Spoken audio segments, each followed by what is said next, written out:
It's Friday. I'm feeling a little frisky. So what we're going to do here is we're going to get in one of the higher stakes drafts on Underdog. We're going to go ahead. We will hop in the sprint.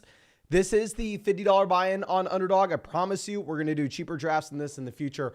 But they had the $4 tournament that launched yesterday that filled in like a freaking day. So yeah, this is a $50 buy-in, $100,000 first place prize, $1 million prize pool. But let's go ahead. Let's get in here. I'll let you know how many spots there are to fill.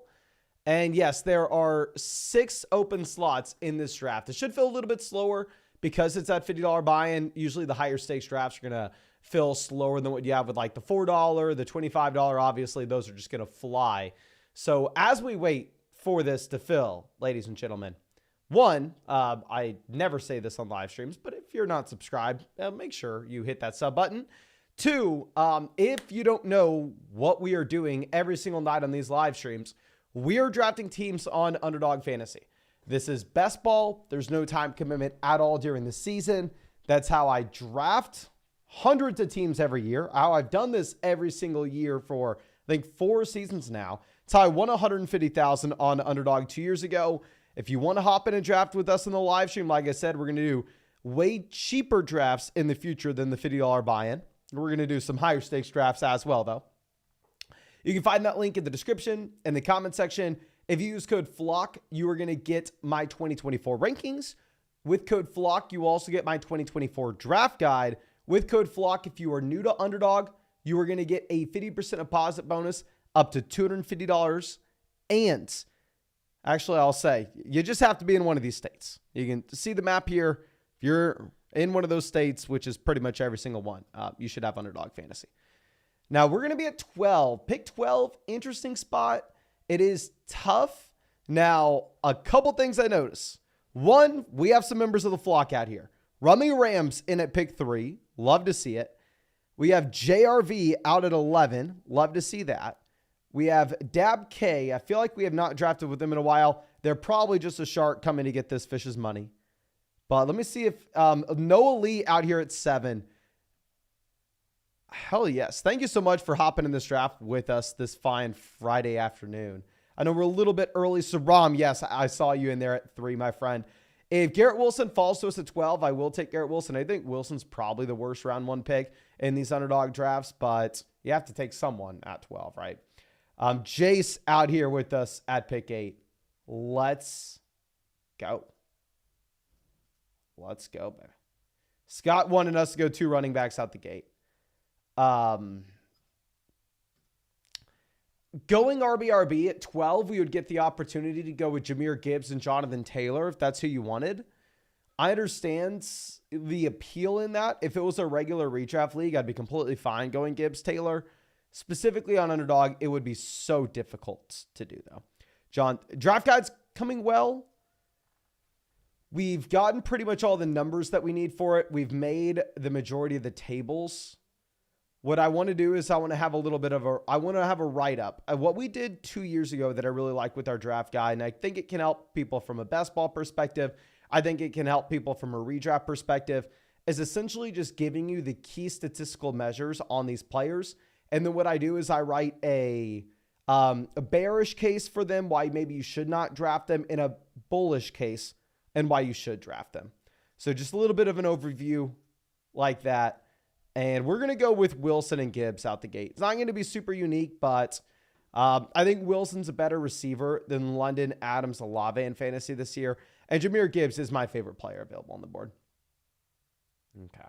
So yeah, the draft guide's going well. What I need to do is I need to start writing up the profiles. Like I said, what we've been doing is just collecting all the key statistics, which help us a ton with rankings and drafts already. So after we go Wilson, Gibbs, the difficulty that we are going to have is we put ourselves in a position where we essentially have to take a receiver at either 36, 37. We can still go with an elite level quarterback there. We can still go with an elite level tight end, but we just need to make sure that one of those spots is going to be a wide receiver, because if not, if we have one receiver through the first 4 rounds, personally in Underdog drafts this year where wide receiver falls off quickly and I'm comfortable with the running back values we can get later, it will be very difficult to play catch up.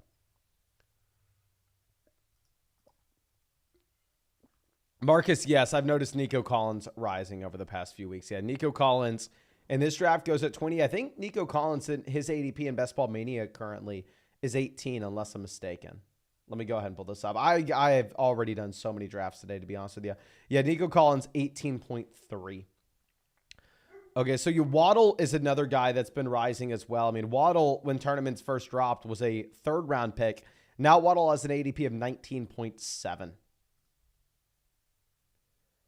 Just Sherman asking if we're getting into any Dynasty Team podcasts this weekend. Yes, sir. I've been pretty much every single day. I do a couple of the Dynasty Team breakdowns on the site. Just takes me a little bit of time, so try not to do too many in one day, and we try to space them out the best that we can. Noah, happy to see you.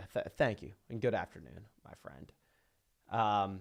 Luke asking if Mike Evans is rising. Obviously, he goes 19 in this draft. What I've seen is in the majority of my other drafts, Evans is still going at the 2-3 turn. So I really haven't seen Mike Evans rising here. He goes a little early, but no. I mean, Nico Collins has been rising in the majority of these. I got Evans at like 27, 28, I think yesterday or the day before. Angel says Debo dropping. Ayuk and him were back-to-back. It makes sense that Debo's dropping. I've also seen Sticky Ricky drop because it feels like every day that we get closer to the season and Ayuk has not been dealt, it looks more likely that he's going to be a Niner this next year. So, like, if Ayuk were to sign an extension and he were to be locked into San Francisco, yeah, I think Debo should be cheaper than he was a month ago. I mean, taking Debo in mid-round 2, if you take Debo mid-round 2, taking Debo at 23, I think you're fine regardless. But if you're taking Debo like wide receiver 12, wide receiver 13, wide receiver 14, if you're taking Debo around that range, I think you're understanding that if Ayuk gets dealt, Debo has room to run where he probably goes up to being about wide receiver 10. Or if Ayuk stays, Debo has room to fall where he probably falls down to like wide receiver 18. So the more that it looks like Ayuk's going to stay, the more I think that Debo begins to fall to that lower end range.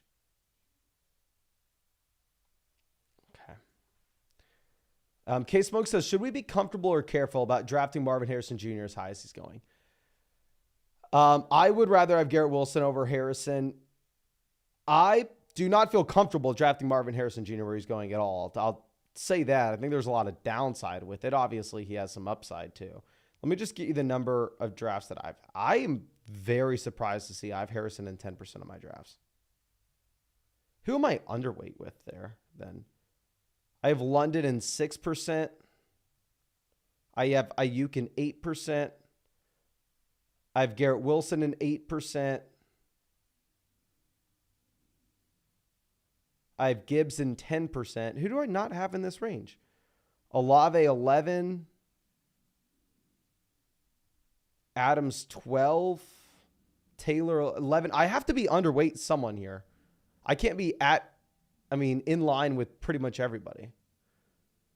Okay, Josh Allen goes, dear God. I'm going to take Pittman for sure. Like I said, we need a wide receiver here at the 3-4 turn. Outside of Pittman, I don't necessarily know the best way to go about this. Y'all know I've been on record saying I'm not going to be drafting much Derrick Henry this year. Derrick Henry goes at pick 31 with ADP in Best Ball Mania. Here in the sprint, looks like his ADP is a little bit lower at 33. We have said that we would mix in round 4 Derrick Henry. I think we're going to do just that here because I think there'll be other tournaments where it makes more sense to go Jalen Hurts here at the 401, where we took A.J. Brown at the 1-2 turn. So we'll go ahead. We'll take Derrick Henry in round 4. Like I said, I'm not going to be drafting round 3 Derrick Henry very often. I'd almost still rather prefer the elite level quarterbacks. I'd definitely prefer Laporta, which Laporta goes behind Derrick Henry in every single Best Ball Mania draft. So I don't know. We'll mix them in because I think with Jalen Hurts, I can take Jalen Hurts here over Derrick Henry on a team that I took A.J. Brown. Okay. Let me figure out what player at the 1-2 turn am I underweight on? So like I said, we already looked it up. Ayuk, I'm 8%. Gibbs, I'm 10%. Garrett Wilson, I'm 8%. Harrison, I'm 10%. A.J. Brown, I'm 8%. Puka, I'm 7%. Adams, I'm 12. Taylor, I'm 11. So I don't know. Is it that we're in a lot of drafts where people are mixing it up and at the 1-2 turn, maybe they're reaching on someone that goes to the 2-3 turn to have a little bit of a unique start, and that just inherently skews us to be slightly more exposed to those early second round picks? Could be the case. Naeem says, how did you max out the Pitbull? That bad boy just went live yesterday. Like I said, as of 2 or 3 days ago, I've started to get in a lot of drafts off the live stream. I was primarily doing the Pitbull because it has the 15-second timer, and I love, and I mean I freaking love, that Underdog has just dropped tournaments with the 15-second timer. So, yeah, I think it's a 10 max entry.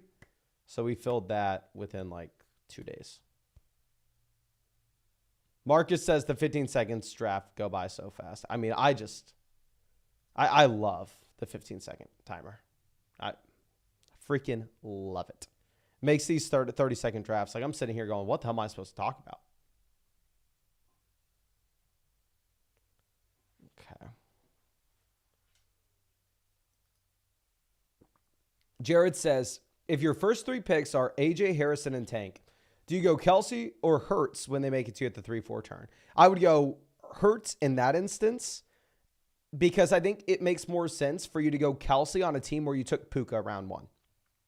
So, I mean, if you think about it from like a poker perspective, where if you were trying to balance out your range, right, and you are trying to pick spots where it makes sense to construct the middle rounds in this specific pattern based off this initial start versus going with a different middle round approach based off a different early round start. Like think about it. AJ, Harrison, Tank, you go with those 3 guys, it probably makes more sense for you to go Jalen Hurts. Whereas if you went Puka, Harrison, Tank, it could make more sense for you to go Kelsey, if that makes sense. Okay, Jaden Reed off the board, 55.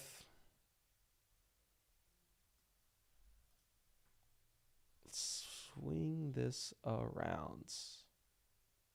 Is Addison already gone? Oh, no, never mind. Addison's way down there at 72. God, Addison has a late ADP in this tournament. There's a chance we are reaching here with this pick. Mixon goes 58. We may take a guy that, okay, no, Hollywood goes. We may go Ridley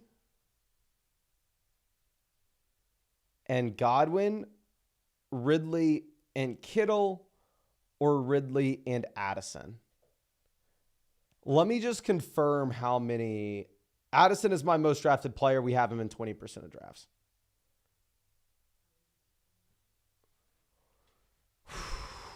Okay. Let's think about what we are going to have at 84, 85.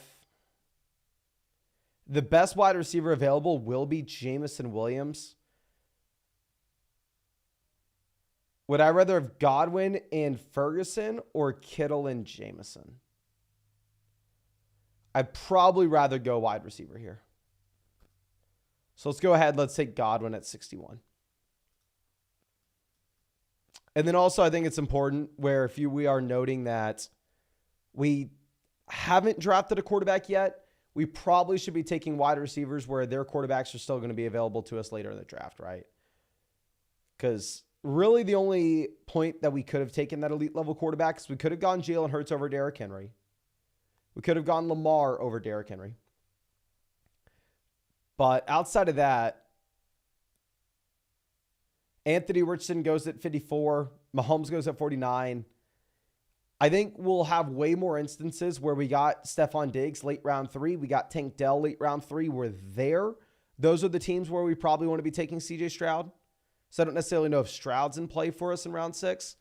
So I think maybe the best path for us here is just to go wide receiver with two guys that are going to have quarterbacks available very late. Okay.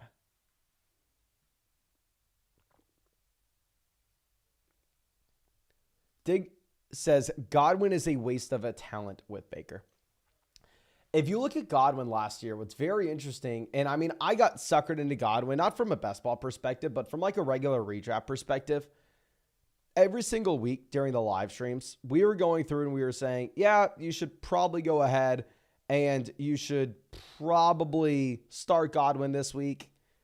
He's had the consistent target volume. This offense isn't that bad. And he's just been getting force-fed targets over and over again. We were thinking that positive touchdown regression would hit him. And all of a sudden he would go from a player that's getting those targets to a player that's actually scoring touchdowns. It doesn't happen. So, I mean, egg on my face, but yeah, I'm going to stand by. Touchdowns are extremely volatile from a year-to-year perspective. Target volume is going to be very sticky, especially if you look at a wide receiver such as Chris Godwin, who has the long track record of success in Tampa with a multitude of different quarterbacks. Marcus says, I have Bowers 25% ownership in 250 drafts in my coach. One, you've done way more drafts than I have. By the time season gets here, I'll probably catch up, my friend, but 250 drafts is a ton by July 5th. I have Bowers in 6% of drafts. So right now I'm a little bit underweight Bowers. My thing with Bowers is I would rather just go a few rounds earlier on Andrews, Kincaid, Kittle. Bowers is a pick that goes to the 8-9 turn, right? I would way rather just take Andrews, Kincaid in the 5th or Kittle in the 6th than Bowers.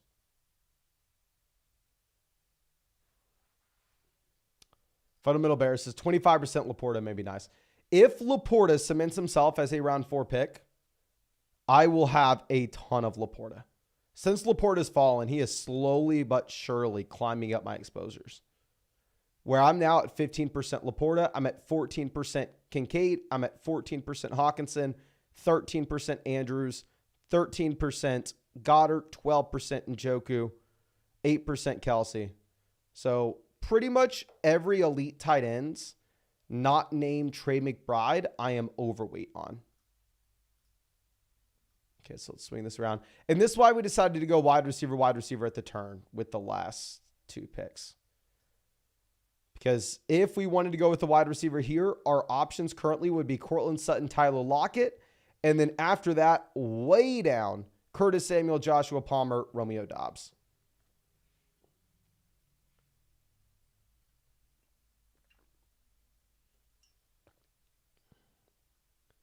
Okay, Ramondre, Aaron Jones, both off the board.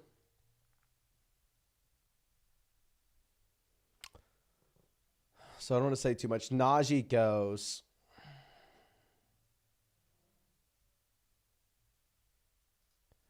Y'all know I'm going to get suckered into a lot of Jonathan Brooks. Yes, you want running backs coming off torn ACLs and the worst offenses in the NFL. Outside of that, we could go Kyler. Then take Michael Wilson, Zay Jones, super late. The thing is, there'll be other instances where here at the 7-8 turn, we are sitting with Marvin Harrison Jr., where it does just make so much more sense to go with Kyler Murray at that point. I don't know if we want to take another running back here. I don't know if we want to take another wide receiver. I probably do want to go quarterback or tight ends. Let's go ahead. Let's get Ferguson. Should be a very good offense. You have CeeDee Lamb, and that's pretty much it. Targets are going to be wide open here.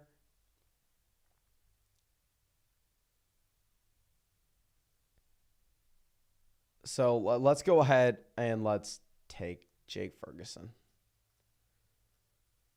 So let me talk about this just real quick. Keith says, what's the difference between being overweight and underweight? So in underdog drafts, if you are exclusively drafting in the 12-team leagues, on average, say you draft 100 teams, 1 divided by 12 is about 8.33%, or it's like 8.67%. Regardless, about 8.5%. So if you draft 100 teams, the expectation is that if you go through and you have a balanced exposure across all players, that you are going to have 8 or 9 of every copy of every player. Obviously, that's assuming a bunch of things. That's assuming that you had an equal distribution of draft picks through your 100 drafts. 100 drafts, probably not a large enough sample. Let's imagine you did 10,000 drafts, right? You did 10,000 drafts. At that point, you should have about 800 to 900 pairs of every player, 8 to 9%, 8.5%. So say I look at my drafts and I go, okay, I've drafted 15% Sam Laporta, where the average for an individual player should be about 8.5%. I am almost twice exposed. I'm overweight Sam Laporta compared to the rest of the field. Whereas I look at my drafts and I go, I've only drafted 4% Derrick Henry. I have half as much Derrick Henry as the rest of the field does. So I'd be underweight Derrick Henry. Okay. Runner says Harrison's going to draw those doubles and McBride will have plenty of targets. My thing with McBride is I am unsure how much of his production at the end of last year was based off his talent versus how much of his production at the end of last year is based off the fact that there was nobody else to compete with targets there for. And I don't know what the target share is going to look like. If Harrison is as good as people are expecting, which Harrison's going to be, I mean, Harrison's a round 1 pick in fantasy drafts right now. So if McBride just repeats what he did at the end of last season, obviously McBride absolutely crushes. I just think we have a little bit of a larger sample with Mark Andrews. I think Kincaid's going to be in a better offense where you don't have a Marvin Harrison Jr. level player just soaking up the number 1 target share there. So that's why I'm preferring to go like Andrews and Kincaid in round 5 in comparison to McBride in round 4. And then Sam Laporta, Travis Kelce in round 4, I'm also very comfortable with, because if you look at what Las Vegas implied team totals are saying, they're saying that the Detroit Lions should be the 2nd highest scoring offense in the NFL this season, that the Chiefs, I think, should be the 3rd highest scoring offense in the NFL. And in the case of Laporta, you have no Josh Reynolds now in Detroit. And in the case of Kelce, he's Travis Kelce.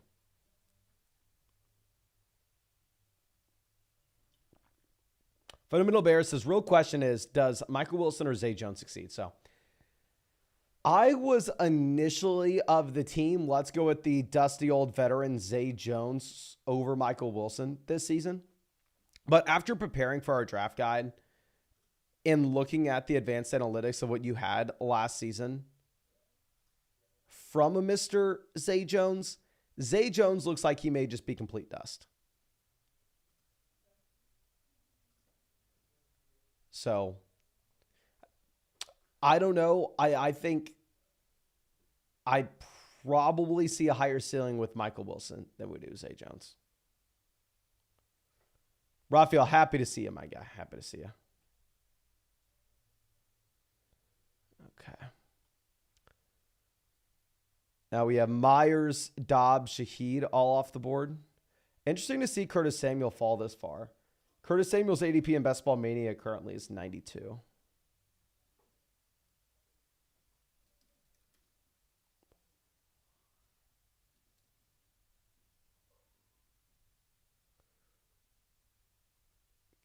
Okay. I don't want to say too much before on the clock because I know JRV's in this live stream. Samuel does go 105. I probably would have taken Samuel if he would have made it to us.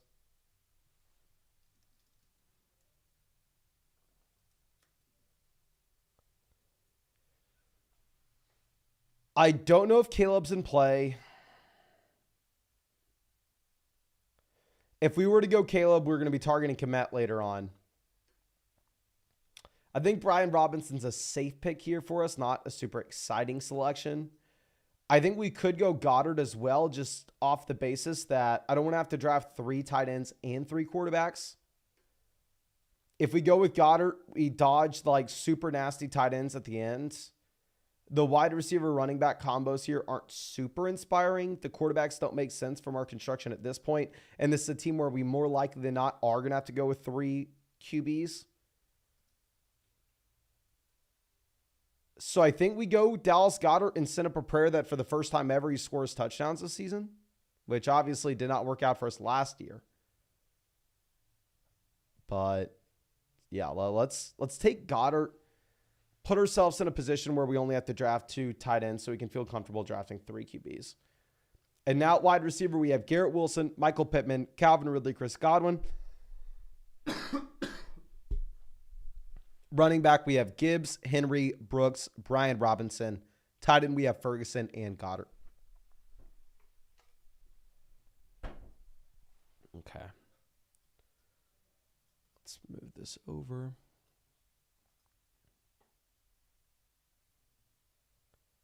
Marcus says, anyone else drafting a lot of Geno with the coaching staff? I've actually noticed Geno today and yesterday falling a considerable amount past ADP. Like, there have been 2 separate drafts that I was in this morning where Geno fell 20 picks past ADP.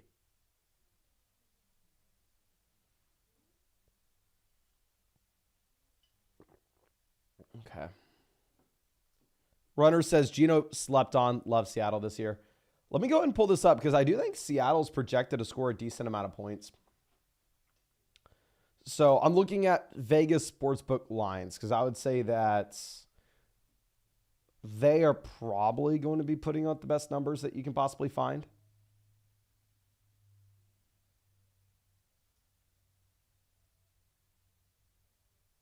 Okay.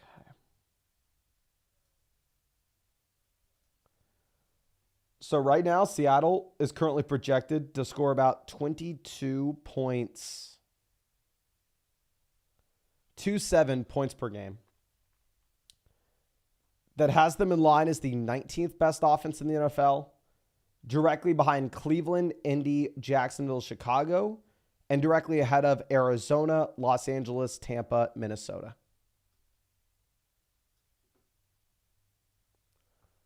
Just in case we haven't talked about this in the live stream too much. The worst 5 offenses right now are projected out to be New England, Denver, Carolina, the Giants, and the Titans.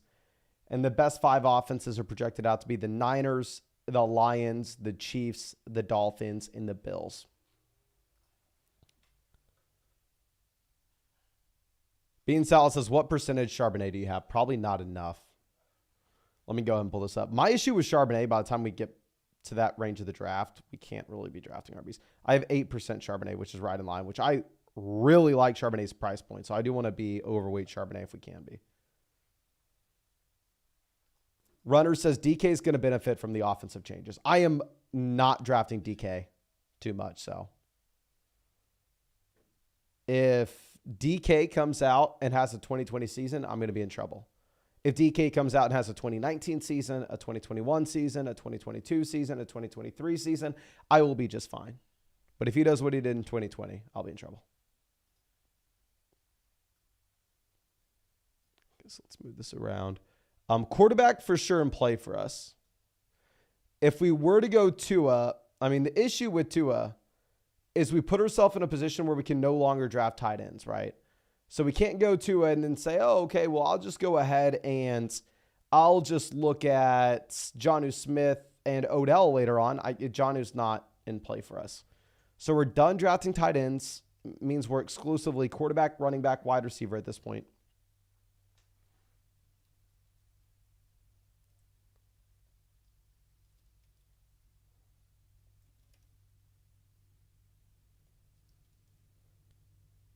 Obviously, we're wanting to see Tua go. Cousins off the board doesn't really impact us. Charbonnet goes.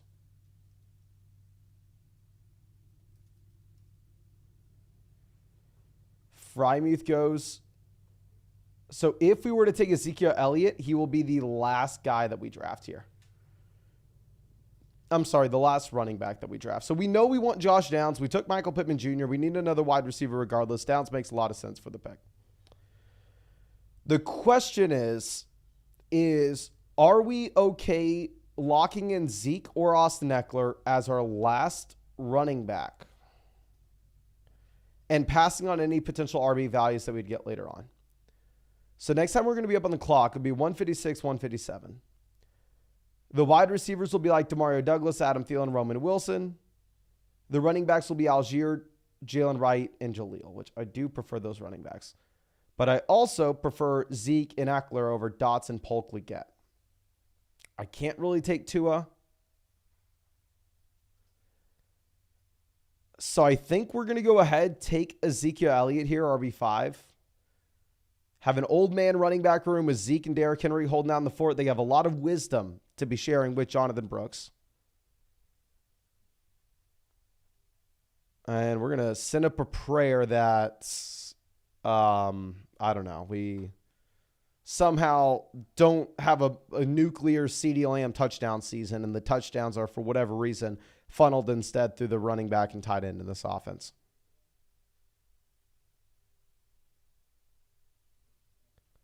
Okay, so now wide receiver, we have Wilson, Pittman, Ridley, Godwin, Downs. Running back, we have Gibbs, Henry, Brooks, Brian Robinson. Tight end, we have Ferguson and Goddard.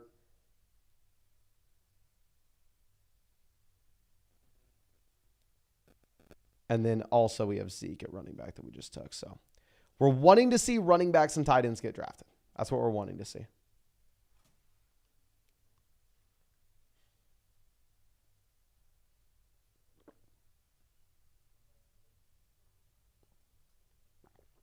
Liquid Silk asking what our thoughts on Eskridge are. Eskridge was drafted in round 2 a few years ago now. Let me pull this up. Eskridge, Seattle Seahawks draft capital. It was like a round 2 pick that I believe was drafted there pretty much off speed, never did anything. Yeah, selected pick 56, 2021 NFL draft. I don't do it. Saying his name's D. Eskridge. His name was Dwayne Eskridge, no? Am I making this up? I thought his name was Dwayne Eskridge. Dwayne Eskridge stats. Has he done anything? I'll tell you right now, I'm not drafting him at all. I just kind of interested in seeing, is this man... Yeah, his name was Dwayne Eskridge. You see that on Pro Football Reference. Unless they're 2 different players. The man was drafted in 2021 and sitting with 122 receiving yards.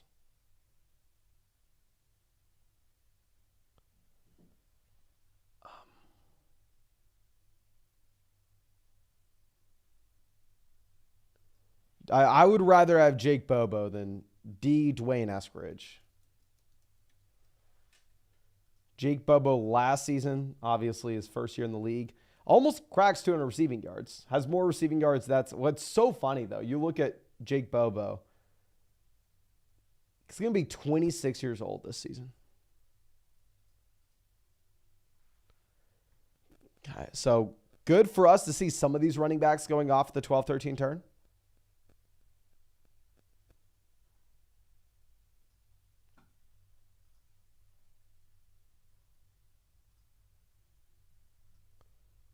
Okay, Musgrave goes. Good for us. Let's swing this around. Quarterbacks that are in play. Let's think about this. We can also consider quarterbacks that have receivers available a little bit later, even if we don't have those guys on our team just yet. So Rodgers is in play for us when we have Garrett Wilson. Will Levis is in play when we have Ridley. Chris Godwin gives us Baker Mayfield. Jared Goff would have been in play based off Jahmyr Gibbs, since Gibbs will catch the ball. Goff obviously no longer available.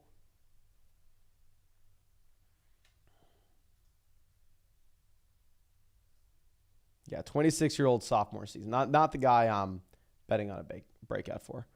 Rodgers goes 152. Brutal for us to see Rodgers go 16 picks before ADP. Team does have Breeze, but still. Okay, Hunter Henry off. If we wanted to, we could go Stafford and then get DeMarcus Robinson at the 15-16 turn. I don't know if that's plan A. What I think we do here instead is I think we take a couple wide receivers, because Stafford, Geno, neither of them are doing much for us. I think we go with 2 more wide receivers that give us options to backdoor some of these other guys later on. We can go to Mario Douglas and then look at Drake May in the next round. We can go Wandale. No, we're not going to overthink it. I think we just have to go Godwin here. Baker for Godwin. We could go Wandale and then have the backdoor Daniel Jones and see if we still get Baker falling back around us. But might as well just take a different wide receiver than Wandale anyway. Let's just go ahead and get our first quarterback in here at Baker. We're going to have to take 3 QBs no matter what. I mean, we knew that as soon as we were sitting there in round like 9, which is pretty much why we decided to go Goddard where we did. So we only had to take 2 tight ends. Let's move this down. And Marcus says, go Levis. I mean, the thing with Levis in just using ADP, there's a better shot Levis makes it back to us than Baker Mayfield makes it back to us. So I'd rather go Baker here at 157 and see if we get Levis at 180. As if we pass on Baker here, I'm pretty confident we're not going to see Baker on the way back around.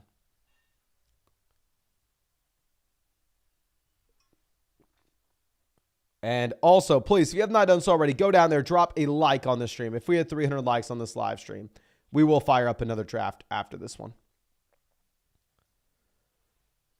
This is, yeah, these 30-second timers they're brutal.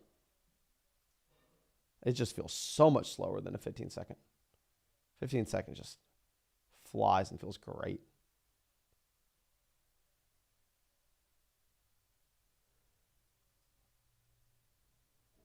Okay.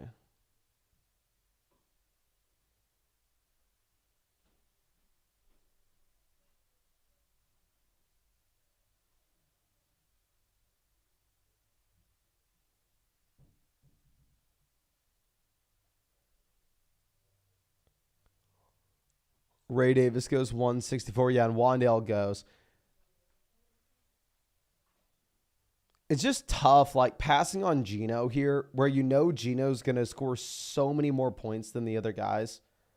But it's like if Geno comes through with that type of season and you get the spike weeks when you need it in weeks 15, 16, 17, you're probably going to have a 3-week stretch where JSN, Lockett, or Metcalf, one of them also go nuts. So it's like even if we were to take Geno, he blows up. If we don't have any of those other guys, we're still probably just falling behind the 8 ball to one of those teams that have those receivers.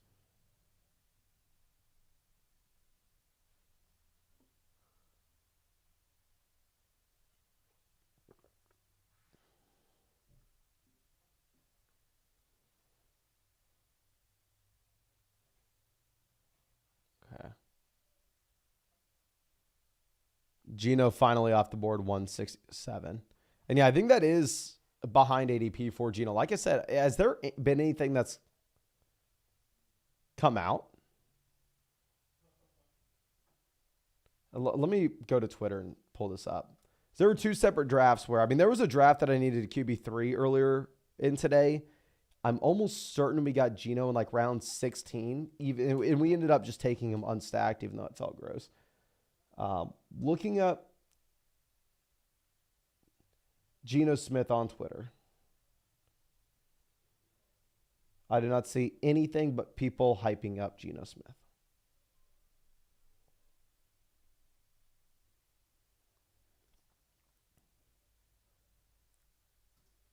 Gary says, can't decide if waiting on quarterbacks this long is incredibly bold or just insane. This is something we very rarely do. I mean, if you look at the vast majority of our drafts, we're overweight on pretty much all the elite quarterbacks. Reason is, this is never plan A to wait this long on quarterback. To revisit this and ask, okay, where should we have gone with the quarterback?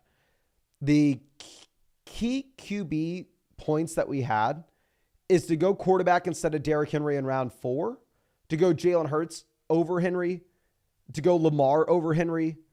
My thoughts is there'll be better spots where maybe we took Zay Flowers in round 3 to go Lamar. Maybe we took A.J. Brown round 1 to go Jalen Hurts.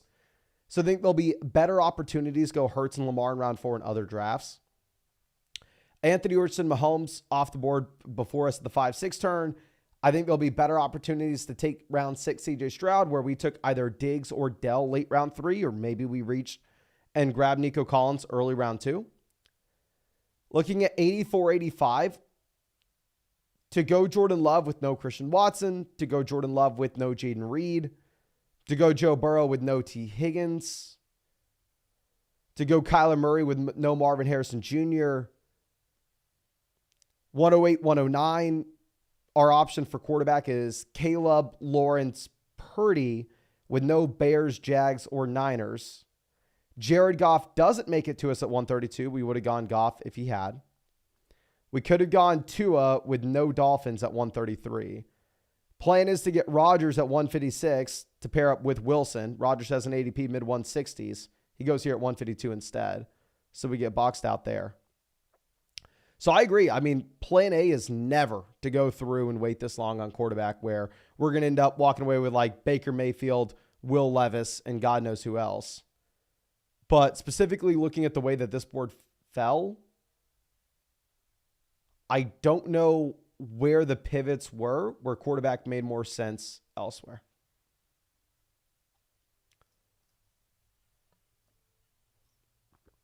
So we're going to go ahead. We're going to take Will Levis, pair him up with a Mr. Calvin Ridley.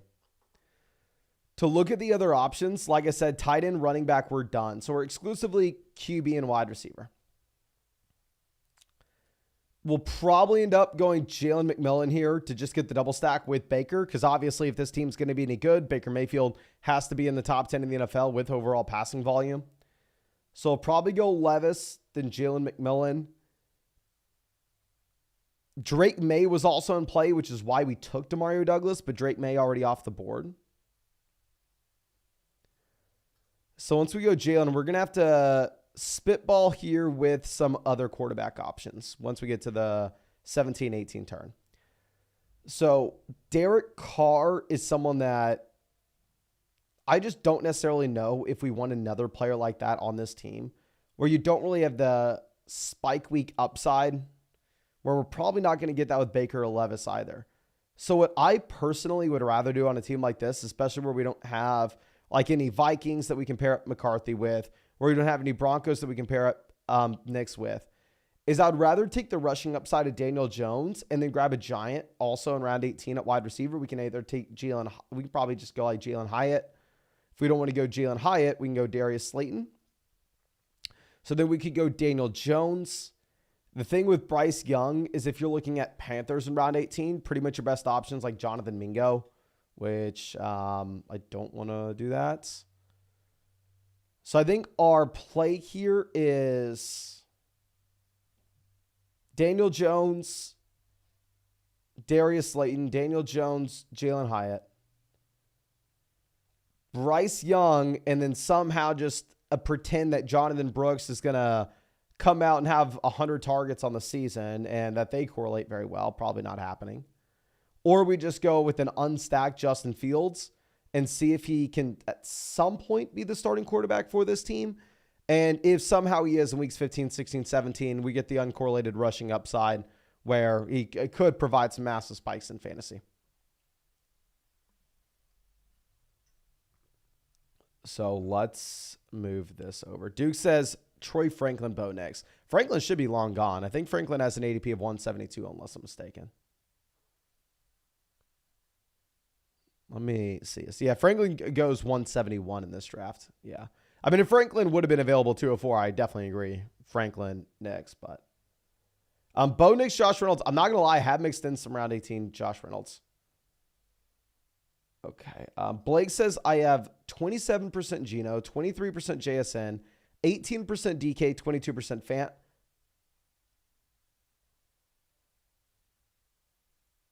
Essentially saying the passing volume is going to be sky high. Let me look at the Underdog season-long pick'ems and see if what they have for the current passing volume for Geno. They have Geno out there. NFL season. Let's see what they have. They have Geno at 22.5 passing touchdowns and 3,400 passing yards. Not saying this is right or wrong. Just saying if you are interested in Underdog pick'ems and you are all in on Geno Smith here,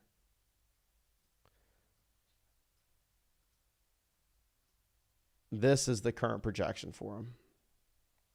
Higher, lower, 22.5 passing touchdowns, 3,400 passing yards. Let me see some other examples of quarterbacks that they have in this range. If Daniel Jones, 16.5 passing touchdowns. They have Deshaun Watson for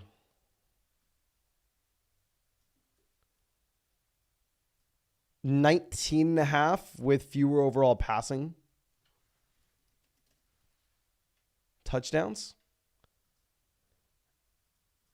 Obviously, younger Watson has the rushing upside, but I don't know if that still applies in Cleveland.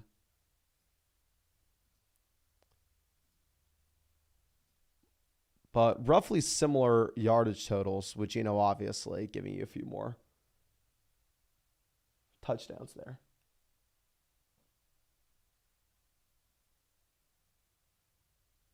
Okay, but anyway.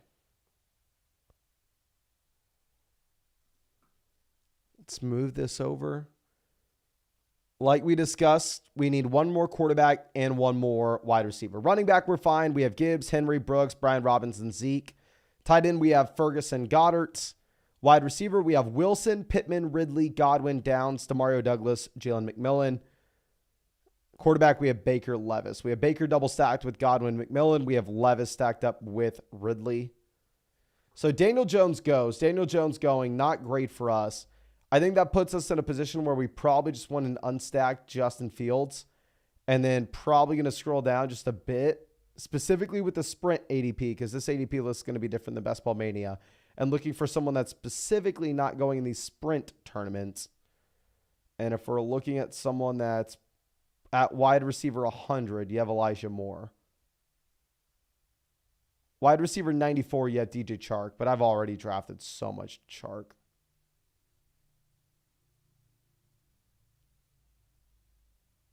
I don't know. Let's take Elijah Moore, wide receiver 100. If he's not getting drafted here, it is what it is. I mean, this is a name. We've seen him be okay in the past. He's still kind of young. It's not like we think Jerry Jeudy is a God-level talent. So we'll go ahead and take him. But thank you, Scissors. Appreciate you, my guy. Hope that you were doing well, and hope you have not already maxed Best Ball Mania so you can hop into draft with us. But I think that's all I have for y'all here. If you have not done so already, go hit that like button, subscribe if you play fantasy football. And yeah, I'd love to get in a draft with you. If somehow you're not already on Underdog, it's the same place that we just drafted. It's where they have those season-long pick'ems. If you're interested in those, you can find that link in the description, comment section, live chat, literally everywhere. Code FLOCK, our 2024 rankings, our 2024 draft guide, 50% deposit bonus up to $250. It's by far and away my favorite place to play. I mean, I've done it every single day for years. Best ball, no time commitment during the year. It's how I won $150,000 2 years ago on Underdog. But I think that's all I got for you. I really appreciate you. Really hope you have a great weekend. I will be live tomorrow. Tomorrow I'll probably be live a little bit later than we were today. Just weird, obviously, 4th of July weekend. I don't know if we can go normal schedule, but thank you again. Really appreciate you. Hope we see you soon.